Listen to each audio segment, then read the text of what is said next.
tidak hanya satu orang, mudah-mudahan sang ibunya bisa juga ditetapkan karena ada terpenuhinya unsur turut sertanya ada satu kelalaian yang mengakibatkan kematian bagi orang lain. Gue habis ngeliat CCTV-nya Dante secara full tanpa di blur. Gue udah gak ngerti lagi, gue gak paham lagi. Tadinya gue gak mau suspek emaknya karena gue percaya banget ibu mana yang gak sedih kalau anaknya metong, say. Tapi setelah gue telaah, kayaknya ada yang aneh nih dari ini emaknya. Pertama, kenapa dia gak mau ngeliat CCTV? Gue juga seorang ibu nih ya guys ya.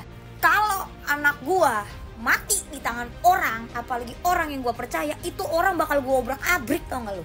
Tapi ini emaknya malah kagak mau lihat CCTV dengan alasan apa? Trauma bla bla bla bla bla. Lah, itu sehat bu. Terus datang ke kantor polisi, sempet-sempetnya lu dandan, catokan. Boro-boro mbak gue mikirin catokan sama make upan mbak. Gue diwawancara itu mata gue udah bungep, tau gak lu? Anak gue kalau lagi gue titipin ke bapak gue, yang which is itu adalah kakeknya, dia biru dikit aja. Bapak gue teror, tau gak lu? Padahal itu bapak gue, kurang gue percaya apa lagi sobat. Ini lu nitipin anak lu ke pacar lu. Bisa-bisanya lu gak curiga gara-gara apa? Oh dia pacar gue, gak mungkin lah dia nyelakain anak gue. Hello. Tapi dari kasus ini gue sadar, semua wanita itu bisa melahirkan, tapi gak semua wanita itu pantas untuk dipanggil ibu. Dan gak semua ibu itu sayang sama anaknya. Lu bayangin aja, bisa-bisanya dia diwawancara dengan muka yang setenang itu, dengan mata yang gak ada sembab-sembabnya. Terus mau alibi apa? Sabar, gue udah ikhlas. Gak mungkin.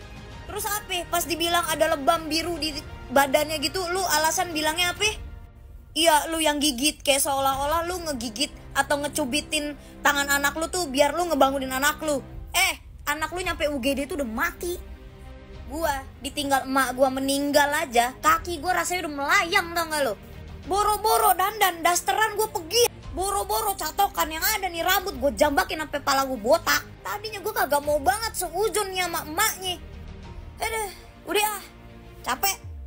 Darah gua turun sampai melayang, emosi gua naik sampai kepala.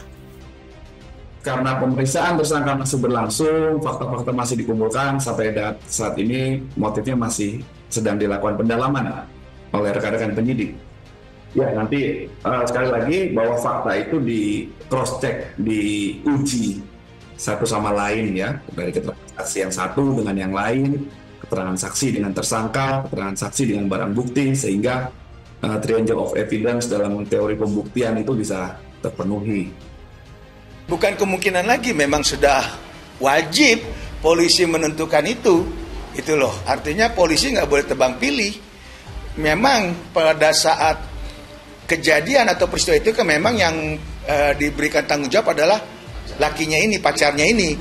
Tetapi dia yang mempunyai anak melepaskan tanggung jawab kepada orang lain yang belum tentu tanggung jawab itu bisa full 100% karena kita itu anggap itu anak kandung kita. Otomatis di situ ada unsur turut sertanya mengakibatkan kejadian atau mengakibatkan anak kandungnya yang meninggal.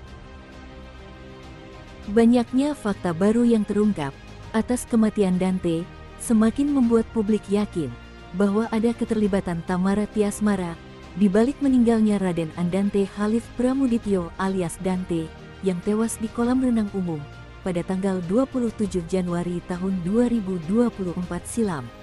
Dandanan serta ekspresi Tamara menjadi sorotan publik karena membuat publik terheran-heran bahwa Tamara masih sempat berdandan dan mencatok rambutnya ketika acara doa atas meninggalnya Dante.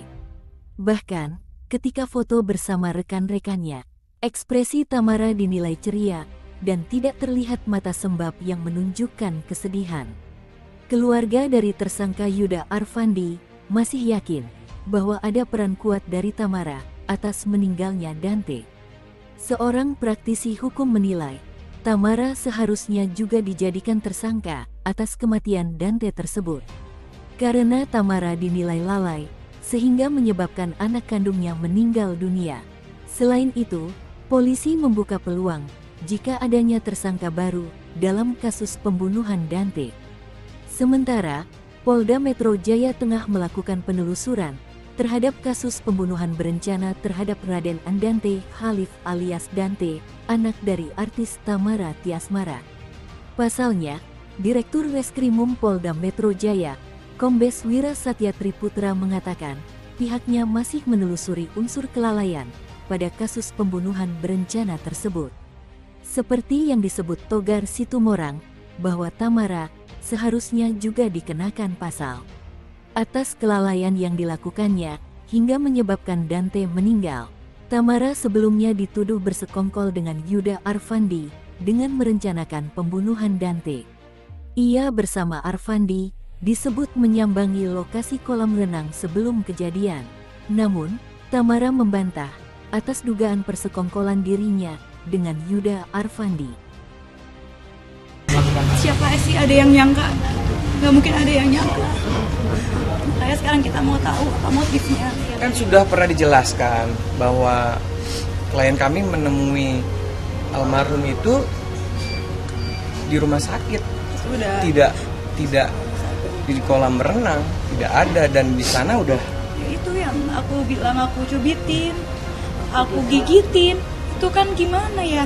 Seorang ibu lihat anaknya di IGD udah terbaring. Masa kita diem aja? Ya kita mau berusaha lah biar dia bangun tuh gimana. Papaku kebetulan udah nggak ada. Waktu papaku meninggal aku melakukan hal yang sama ke papaku. Waktu papaku di ICU aku gigitin juga. Itu di IGD aku gigitin di depan adik aku, di depan mama aku. Jadi bukannya aku mau nyakitin Dante, aku pengen bangunin Dante gitu loh. Gimana sih rasanya itu lihat Dante udah tidur nggak nafas. Aku pukulin, aku jubitin itu mas aku biar bangun gitu, biar dia respon. Dalam kasus kematian Dante ini, Yuda Arfandi dikenakan pasal berlapis, yaitu UU Perlindungan Anak, pasal pembunuhan, pembunuhan berencana, hingga pasal kelalaian yang mengakibatkan orang meninggal dunia. Pasal yang paling berat di antara pasal-pasal yang disangkakan terhadap Yuda Arfandi adalah pasal pembunuhan berencana. Dalam pembunuhan berencana ini, masih akan diselidiki apakah perencanaan pembunuhan dilakukan sendiri atau berkelompok.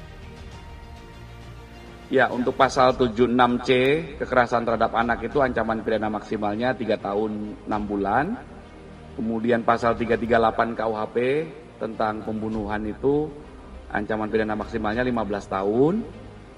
Kemudian pasal pembunuhan berencana itu ancaman pidana maksimalnya 20 tahun. Penyidik telah mengantongi bukti keterangan-keterangan sementara atau hasil pemeriksaan dari digital forensik terhadap CCTV, kemudian hasil dari pemeriksaan oleh tim dokter forensik, karena sebelumnya telah dilakukan kegiatan ekshumasi. Ya.